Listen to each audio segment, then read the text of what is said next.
Are you ready to make the most of your oil and gas mineral rights? Welcome to the Mineral Rights Podcast. Get the knowledge and resources you need to manage your minerals and royalties. Here is your host, Matt Sands.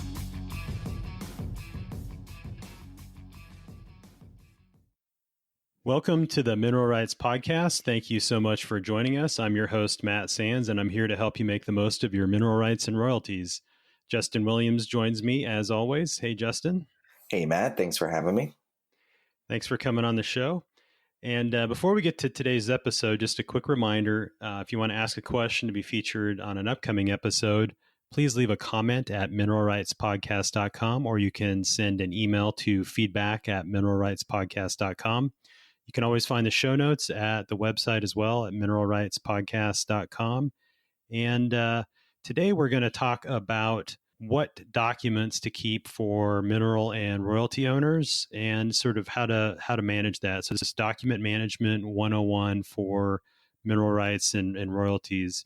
And we're not going to get into the specifics of how you should organize it, but today we're just going to really cover what you should worry about keeping. So when you get documents or you come across documents, you know, how to know if it's an important document that you should keep or put it in the circular file. So this is really the list of stuff you should have on hand and readily accessible in case you need it.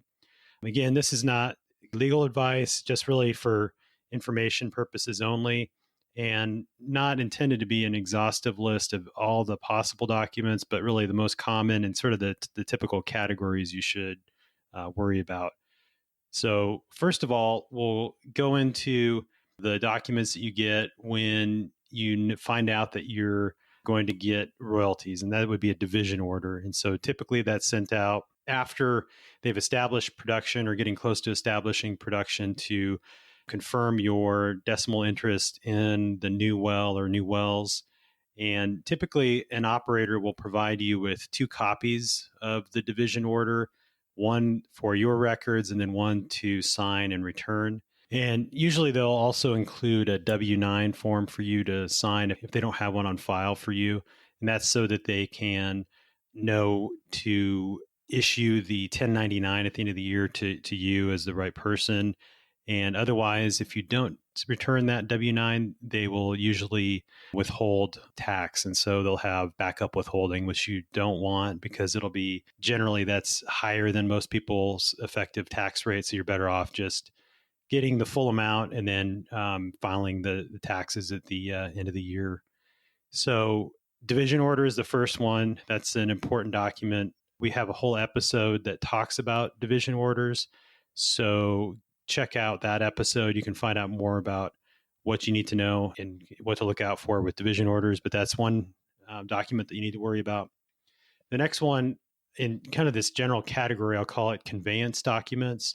And so this would include things like mineral deeds, personal representatives deeds, cross conveyance and stipulation of interest. And so anything that outlines you as the owner of that property.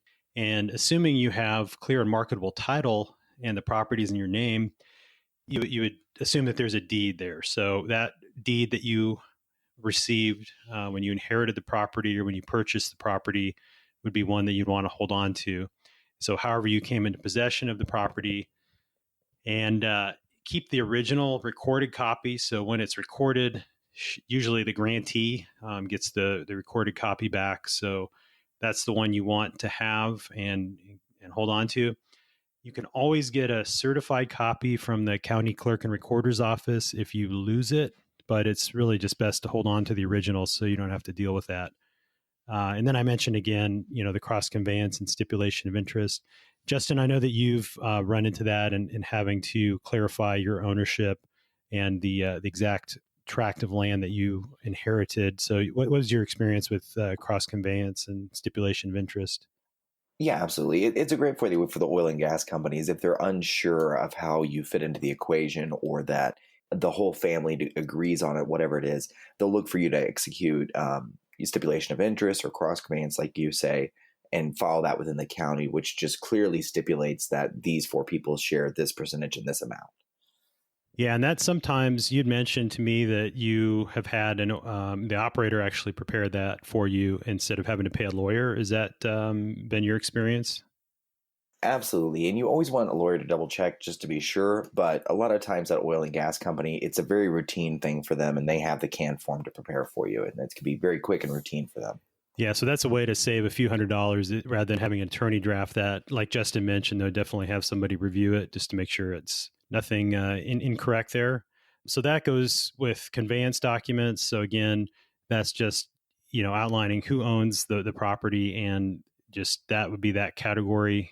Definitely want to hold on to that. That's probably one of the most important documents to worry about. If you have an overriding royalty interest, so in the similar theme of something that clarifies your interest in that property. So if you've inherited an override, let's say you have a grandpa that was a geologist or a landman and they had assembled a bunch of overrides that are still producing and you inherited these, this document would be covered in an assignment document. So your inheritance of that override would be outlined in an assignment document, or it would need to be in order to show that you have title to that. And that's again registered with the county clerk and recorder. So if you have the original, that's great. If you lose it, you can always get a copy if you need to, but the best way is just to hold on to that original.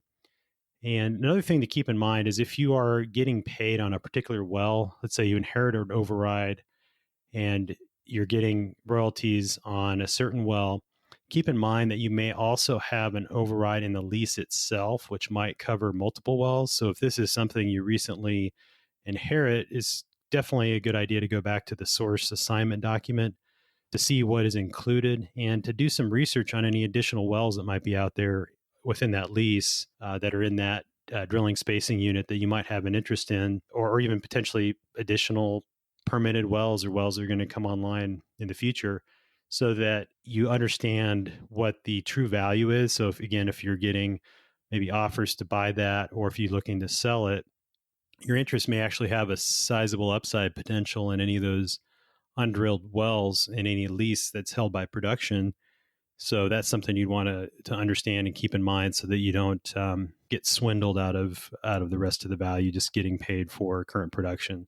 And you always keep in mind that with an override, it's not perpetual. So we talked about mineral deeds before, and that's a perpetual assignment, but the override, it just really lives while the well or lease is producing, just depending on the terms of that assignment. So you got to be aware of that. So if it's a really old vertical well, there's no other activity in the area, there's a chance that once they cap that well, that and the lease is released, then that override would generally go away. So you need to keep that in mind. But so again, assignment documents, that'd be sort of that same ownership theme.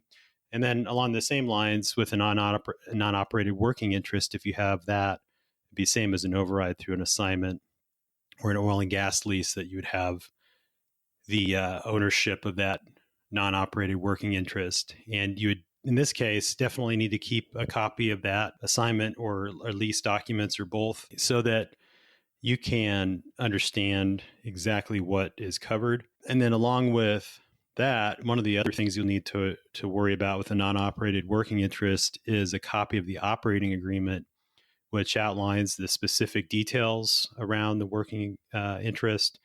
And along with any sort of addendums or anything that covers the accounting and how exactly expenses will be deducted and so forth. And so that is an important element, because each operating agreement is different. And so to understand exactly what percentage you exactly own, need to have that operating agreement and understand what kind of expenses you'll expect to see getting deducted. And so that's important. Also with non-op working interest is any AFEs that were received for any capital expenditures. And, typically this is for the drilling and completing of a new well, that you'll see that AFE. And so that'll show you the estimated cost, and that's AFE's authority for expenditure. And usually that'll have an amount, and then you want to make sure that you go back and understand what the actual cost was once they did drill and complete it, to make sure that you understand what your percentage of that is if you were elected to participate in that well. The other thing too is, with any sort of royalty interest, you need to think about the check stubs. And so when you get those, you need to hold on to those to make sure that your deductions are correct, that your net revenue interest is correct, and so that you can go back and audit that if you need to. And then with the non-operated working interest, you have the additional element of expenses getting deduction. So that's the operating expenses, basically.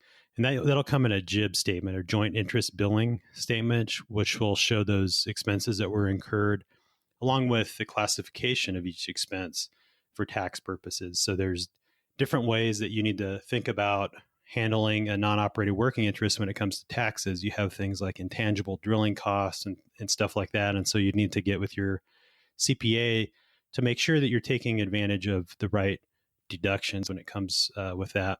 And generally speaking, those operating expenses that go along with that non-op working interest in any kind of working interest is covered by what they call lease operating expenses, or LOE. So that's for a non-op working interest. And then, of course, if there's any correspondence with the operator about the property with respect to any costs or anything like that, that's a good thing to hold on to. That might inform anything that your CPA might need to do when it comes to that. And when it comes time to file taxes at the end of the year. The next one are sort of grouped as what I call estate documents. And this is, in case you inherited a property in a will. So that might be something you would need to hold on to, would be a will. Also, trust agreement. So if you had something where you're a beneficiary of a trust, the trust agreement is important because it will outline the rules that should be followed for that property that's held in the trust. And so that means that, what percentage that you would receive from that trust, and timing and all that kind of things, and any amendments. And so that would be something that if it was amended later to change the ownership amounts or something like that, that would be important. And then also the Schedule A or any sort of attachments which list out the property that's set aside and held in that trust, including any minerals or royalties that would be covered by that. So that would be an important document to hold on to. The other one would be a certified copy of a death certificate of the person who you inherited minerals from. So again, assuming that you inherited some property and you might need to go back and if there is something that hadn't gone through probate yet, or you need to show that you're the rightful owner. And so that is something that would be helpful, along with a copy of the will that shows that you're the beneficiary to the property. And then if you have gone through probate and all that's been squared away and property's been transferred, so any sort of probate documents to confirm that, so that, again, when you go to identify that you're the new owner of a property and you contact an operator and say, hey, I just recently inherited these minerals. Please send me a division order. I'm the new rightful owner. They'll ask you for documentation of that. And that would be including any sort of personal representative's deed, like I mentioned earlier, and then any sort of potentially probate documents or affidavits of heirship that you have that show that you're the rightful owner. And if you haven't gone through probate yet, again, you need to potentially have a copy of the deed with the person you had inherited from as the grantee or the owner. So, for example, if your grandparent was the original owner and if title is still in the grandparent's name, then, showing the deed that shows that your grandpa or grandma owned that property and they were the owner, and maybe that's where the chain of title stops and you need to do some curative work to get it in your name. But, getting all of that in order so that if you were to go to an attorney to get help with that, you have it all laid out for them as to here's the documentation. They can go ahead and order probate or file the petition for the determination of heirship. So all those documents will be needed for the probate proceedings or for that petition. And Justin, you want to talk a little bit about the next set of documents you need to worry about? Absolutely. And we're going to dive right into oil and gas leases. If there were several versions of an oil and gas lease generated during the negotiation process with the oil and gas companies, the final version is the only one that you're really going to want to keep on hand. It'll also be the version that's recorded. You will want to be able to have record of the royalty rate so that if there are non-producing wells and a well gets drilled in the future, you can use this information along with the number of net mineral acres, the size of the drilling spacing unit to calculate your net revenue interest, to double check the division orders. If you have questions on how to do that, check out our episode 16 for more info on division orders and episode 3 on how to calculate your net revenue interest if that's where you're at. Any letters from leasees or operators with lease terms for reference for future lease negotiations, should the current lease that you have be released, you should make sure it has details around the lease bonus amount paid should you have agreed to a lease extension clause, so you can confirm that you are paid the right bonus amount should the operator decide to extend that lease with the option included in there. With check stubs, you want to be sure and keep those for tax purposes. Consult with your CPA for more information there on exactly what they would be looking for.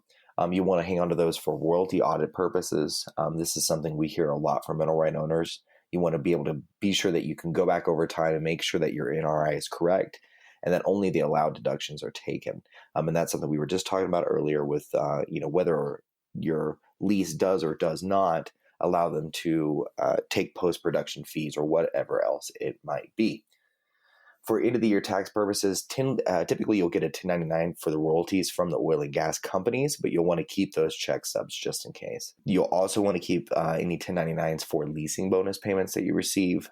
Obviously, that can change a lot depending on the amount.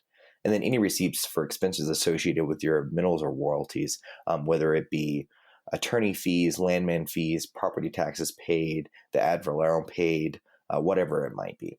And then records associated with the sale of any minerals, including check stubs, determination of the cost basis for the property for capital gains tax calculation. And then this is something Matt does. And Matt, you often hear people coming to you after they've sold a property going, whoa, I need a determination of value, so I'm not going from zero to whatever I sold it for. Yeah, and that's something we talked about in depth last week with Rob Prentice. So if you haven't listened to that episode, definitely check it out. We talked about what's involved with an IRS appraisal and when you need to determine a step up in cost basis for, minerals that were inherited and then sold. So yeah, hear that all the time, that 5 years later when they're going down to sell it, once they're getting some good offers, they've had it for 5 years, they inherited it, they never determined what the cost was, cost basis was. So that's something that's not too uncommon. Absolutely. And like we mentioned before, Matt, oil and gas is one of those things where you think you've seen everything and then you see something that you've never seen before. So though this is a good rundown of the documents you typically see, there's always different scenarios that can occur in times where you really have to get somebody else, a landman or attorney, involved to help make sense of it. Definitely. And like Justin said, we scratched the surface here.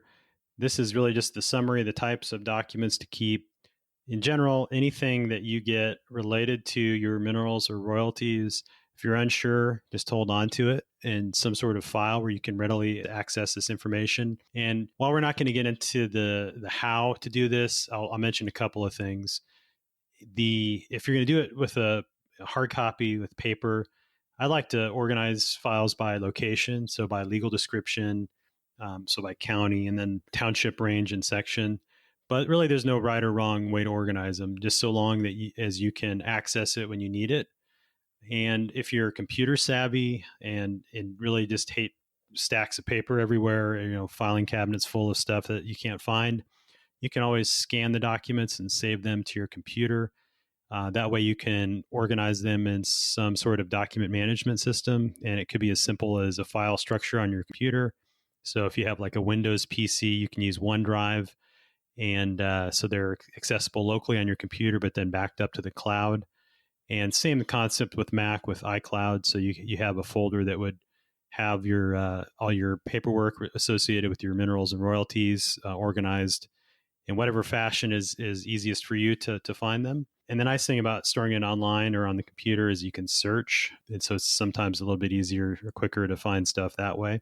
And the main thing is to do it consistently. So you have a consistent naming convention or consistent attributes you use to tag the files so that you can find them. And we'll talk a little bit more in another episode here upcoming about online document management solutions for mineral and royalty owners that can combine some of the master data about your property in terms of the well names, the legal descriptions, the lease name, that kind of thing, along with the accounting information, and then links to the documents in one platform. And so we've talked to a couple of companies that offer this. So you can check out some of the other episodes we have with like Mineral Tracker. They offer that for folks in the Bakken, and then Mineral Soft as well. If you have stuff everywhere, they have for kind of a generic platform now, part of Drilling Info, and I think they just recently changed names, but you can search for that and listen to those episodes to find out more about those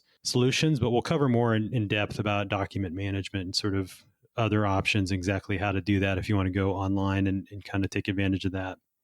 So that's it for our overview of document management for mineral rights and royalty owners. And again, you can find the show notes at mineralrightspodcast.com. I know we went through a lot of stuff pretty quickly. We'll have this all on the website if you want to take a look at that and use that as a checklist to help organize your files. So please also, if you found this information useful, please leave us an honest rating and review on iTunes. That really helps us out and will help us reach all the other folks that need to hear this information. So thanks again for listening, and we will talk to you next time. Thanks, Justin. Thanks, Matt. Thanks so much for listening to the Mineral Rights Podcast with your host, Matt Sands. Don't forget to subscribe and share at mineralrightspodcast.com. The Mineral Rights Podcast should not be construed as investment, legal, or tax advice. All information is believed to be from reliable sources. However, we make no representation as to its completeness or accuracy.